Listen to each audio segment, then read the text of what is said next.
Football Manager is an amazing game, but sometimes it can get boring. So today, we fix that with the Glory Hunter Challenge, one of the hardest challenges in Football Manager. The goal is simple. Win the Champions League, every major league trophy in the top 5 leagues, and the domestic cups as well. But there's a catch.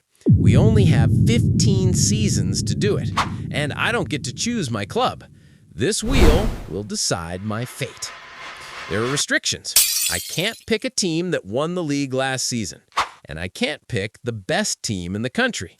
So no, we're not managing Manchester City today. Now, let's spin the wheel. Oh, Borussia Dortmund. All right, time to use a bit of brain power, which we obviously don't have. If we want to complete this challenge, we can't spend more than 3 seasons in one country. So, let's see if Dortmund is the start of a legendary journey or the beginning of the end.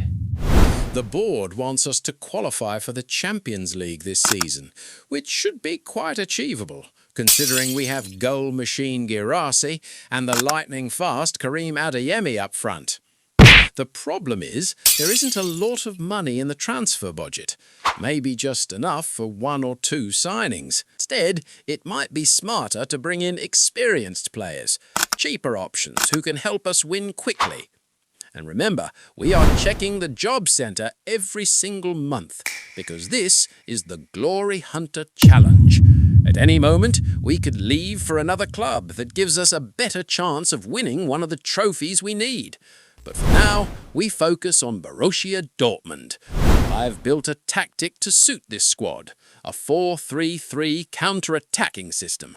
And with the pace we have up front, this could be very dangerous.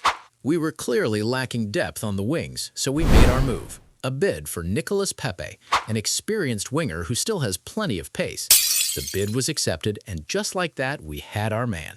The board wasn't thrilled. They weren't convinced after he failed his medical, but that didn't stop me. Pepe is ours. With the transfer window still open, we had room for one more signing. I went for another winger, someone I believe can be an excellent first-team player, ready to give us the edge we need.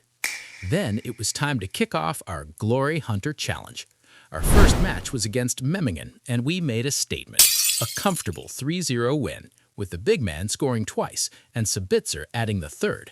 Momentum was on our side, and we followed it up with a hard-fought 2-1 away win at St. Pauli. Next, we faced Union Berlin, and our youngsters stepped up. Adeyemi netted twice as we triumphed 3-1, showing we have talent bubbling up, ready to make an impact. The Champions League fixtures have been drawn, and we kick things off against the almighty Real Madrid. The transfer window closed with Mark Guehi moving to Liverpool, but our squad is ready.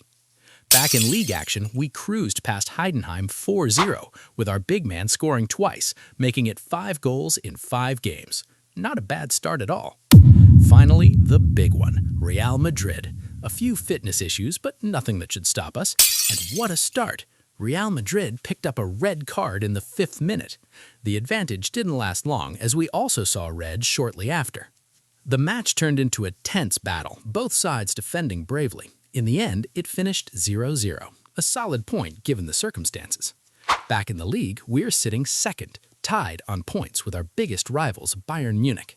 The season is just getting started, and the road to Glory Hunter has never looked more thrilling. September brought mixed results, as we only managed to win 2 games, and then we lost to RB Leipzig. The lads went straight back to training, though, because next up was Bayern Munich.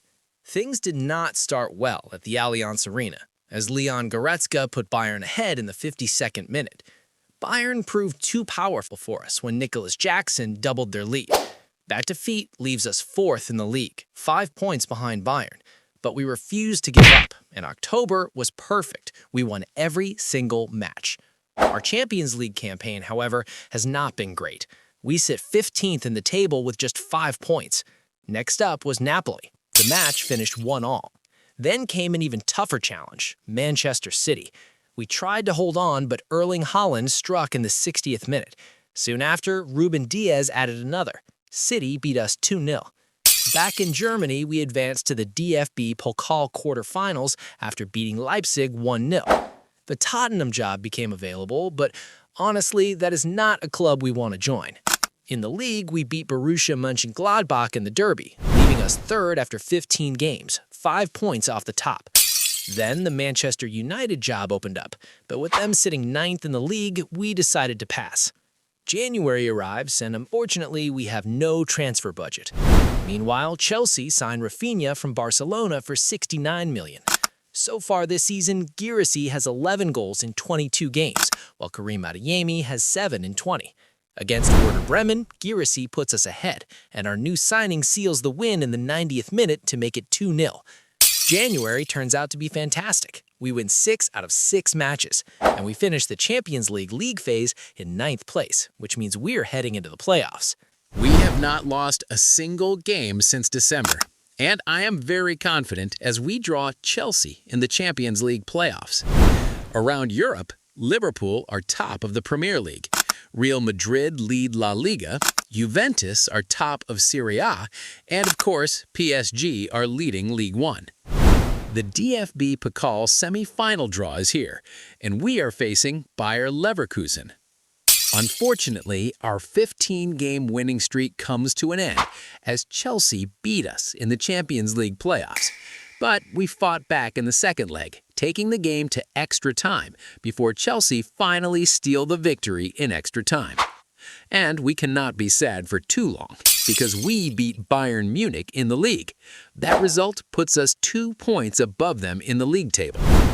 Our next victim is Hamburger, and we completely destroy them 7-0, with Karim Adeyemi scoring a hat-trick. Being out of the Champions League also means less matches, so we can now fully focus on winning the league. Then Bayern dropped points in the league against St. Pauli, and now we are 5 points above them with only 4 games remaining. The remaining fixtures are quite tricky though, but the odds are in our favor. Meanwhile, we are through to the DFB Pokal final after beating Bayer Leverkusen in the semi-final. And of course, we face Bayern Munich in the final. God have mercy. Bayern dropped more points in the league, and with 2 games left, we are now the Bundesliga champions. That is 1 trophy ticked in our Glory Hunter Challenge. Now let's try to win the cup, because we don't want to spend another season in Germany just for the Pokal. Julian Brandt thanks me for the season, as he scored 5 goals and made 20 assists as our playmaker. But unfortunately, he refuses to sign a new deal and will be joining Liverpool. We need to win this cup, man. Guirassy netted 21 goals this season, Karim Adeyemi with 18, and surprisingly, Sabitzer with 17. Now we had to face Bayern Munich, who are, by the way, in the Champions League final. Fortunately, our squad is completely free from injuries. The game was silent all the way till the 91st minute, when Julian Brandt gives us the lead. And as the haram ball manager that I am, I switched the formation and tactics to the most defensive setup possible. After an intense final 3 minutes, we hold on, and we win the DFB Pokal. Now we may not be this lucky in other leagues, so it is time to head to the job center, and I can already see 2 world-class clubs available. Subscribe so you do not miss the next episode.